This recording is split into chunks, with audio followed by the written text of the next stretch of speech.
পৃথিবীতে সব থেকে বেশি মানুষ মারা যায় কোন প্রাণীর জন্য জানো?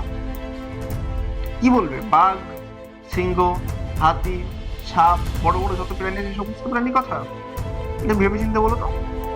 না, তোমাদের ভাবনা চিন্তা হয়তো তোমরা কল্পনাও করতে পারবে না যে পৃথিবীতে সব থেকে বেশি মানুষ মারা যায় সামান্য একটা ছোট্ট প্রাণী মশার কামড়ে। দেখা যাচ্ছে যে আমরা রিপোর্ট পেপার গুলো খুলে দেখছি যে ওয়ার্ল্ডের সব থেকে বেশি মানুষ মারা গিয়েছে সামান্য মশার কামড়ে। আজই পেপার, মশার কামড়ে এত বেশি মানুষ মারা যাচ্ছে যাকে তো আমরা গুরুত্বই দিই না। হ্যাঁ, ঠিকই, আমরা এই যে ছোট্ট প্রাণী বলে আমরা তাকে গুরুত্ব দিচ্ছি না, কিন্তু সে দেখা যাচ্ছে যে চুপি সারে তার কাজটা করে গিয়ে পৃথিবীর মানুষ মারা যাচ্ছে। বেশি মানুষ কিন্তু বাঘের আঘাতে মরছে না, কারণ আমরা জানি বাঘ কিন্তু সব থেকে ভয়ঙ্কর প্রাণী, এই জন্য আমরা নিশ্চয়ই প্রোটেকশন নিয়েই চলছি। কিন্তু মশার জন্য তো আমরা অবহেলা করেই কাটিয়ে দিচ্ছি, একটুখানি প্রাণী আবার কি করবো। এই যে ছোট্ট একটা অবহেলার জন্য কিন্তু দেখা যাচ্ছে যে সব থেকে বেশি মানুষ মারা যাচ্ছে এই প্রাণীর আঘাতে। এই জন্য আমাদের ক্ষেত্রেও আমরা ছোট্ট ছোট্ট সময়গুলোকে গুরুত্ব দিচ্ছি না।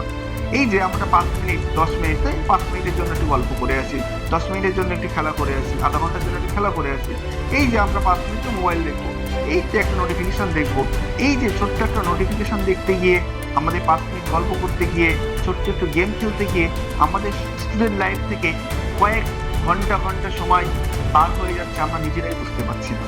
এই জন্য পরীক্ষার্থীদেরকে, যেহেতু তোমাদের পরীক্ষা খুবই কাছে চলে এসছে, সমস্ত পরীক্ষা, এই পরীক্ষাগুলোর প্রিপারেশন নেওয়ার জন্য যদি তোমরা ছোট্ট ছোট্ট সময়কে গুরুত্ব না দাও, এই মশার মতোই আকার ধারণ করবে। মশা যেমন ওই ছোট্ট প্রাণী হয়েও সব থেকে বেশি মানুষকে পৃথিবীতে মারছে, এই তোমার এই ছোট্ট ছোট্ট সময়গুলো তুমি যদি ভালো করে গুরুত্ব না দাও, দেখা যাচ্ছে যে এই ছোট্ট ছোট্ট সময়গুলো কিন্তু তোমার ওই যে বড় একটা আকার ধারণ করবে, যার জন্য তুমি পরবর্তীতে আফসোস করতে হবে। এই জন্য আর ছোট্ট ছোট্ট সময়গুলোকে ওয়েস্ট করা যাবে না। ছোট্ট একটা নোটিফিকেশন দেখার জন্য দেখা যাচ্ছে যে আমরা নোটিফিকেশনে ঢুকছি 1 মিনিটের জন্য, আমাদের মাইন্ড ডিস্ট্র্যাক্ট হয়ে যাচ্ছে 20 থেকে 22 মিনিট।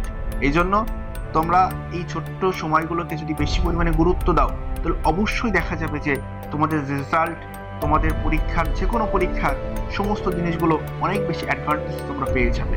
কারণ সবাই তো এই ছোট্ট ছোট্ট সময়গুলোকে গুরুত্ব দিতে পারে না। যদি তোমরা প্রথম থেকে ছোট্ট সময়গুলোকে গুরুত্ব দিয়ে শুরু করো, তাহলে তাদের থেকে অবশ্যই অনেক বেশি অ্যাডভান্টেজ তোমরা থাকবে। আজ থেকে আর নয়, মশাকেও যেন আমরা গুরুত্ব দেই, সাথে সাথে আমাদের ছোট্ট ছোট্ট সময়গুলোকেও যদি আমরা গুরুত্ব দেই, অবশ্যই প্রত্যেকটা জায়গায়, প্রত্যেকটা বিজনেস, প্রত্যেকটা কাজের ক্ষেত্রে আমাদের রেভিনিউ অনেক বাড়বে এবং এক্সামের রেজাল্টও অবশ্যই অনেক বেশি ভালো হবে।